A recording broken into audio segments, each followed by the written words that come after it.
Welcome to Thrively, where everyone has a genius and everyone can thrive.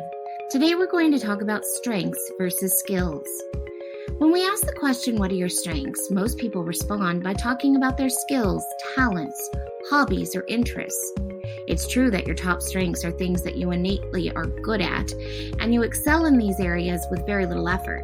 But strengths are more than just being good at something. To understand, let's start by defining skills and strengths.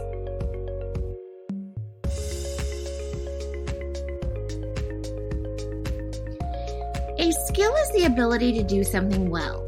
You can develop skills by practicing, seeking instruction, and acquiring deeper understanding. In some way, you have learned the skills that you possess. For example, if you're a really great soccer player, then you've learned the skills that it takes to play soccer well. Your ability is a skill. Soccer is not a strength, it's a skill. And given the access, commitment, and time, you can develop or gain any skills that you desire. What then is a strength? People often think of strengths in terms of things that you're good at or strong in, which would mean that those strengths that do not make it to the top of your strengths list are weaknesses. This is not the case. Have you ever heard this word before? Motivation. Motivation means the desire to do something. It's a spark that ignites our desire and fuels our energy to take action. Motivation also keeps us interested in what we're doing and the goals we're working towards.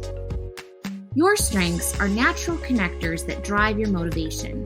Think of it as your core operating system. This is your automatic go-to. The way that you navigate new learning, work, and challenges.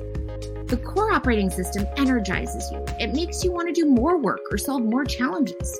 It's energizing your internal motivation. Now, sometimes you have to do tasks that are not well aligned to your top strengths.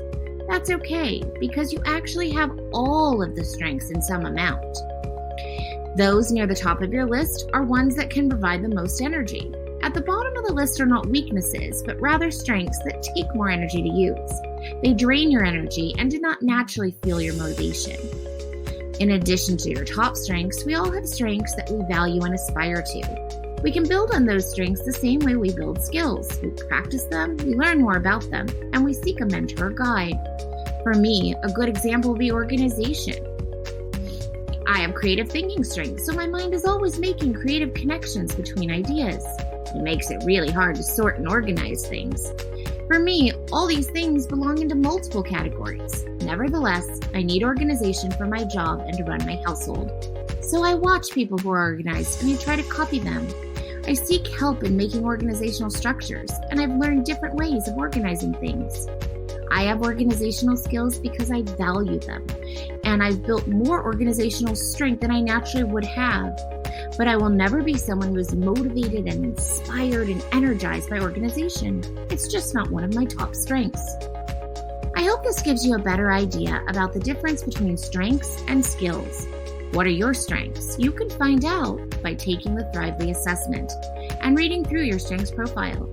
Take the time to reflect on some skills that you've mastered and think about the skills that you want to develop.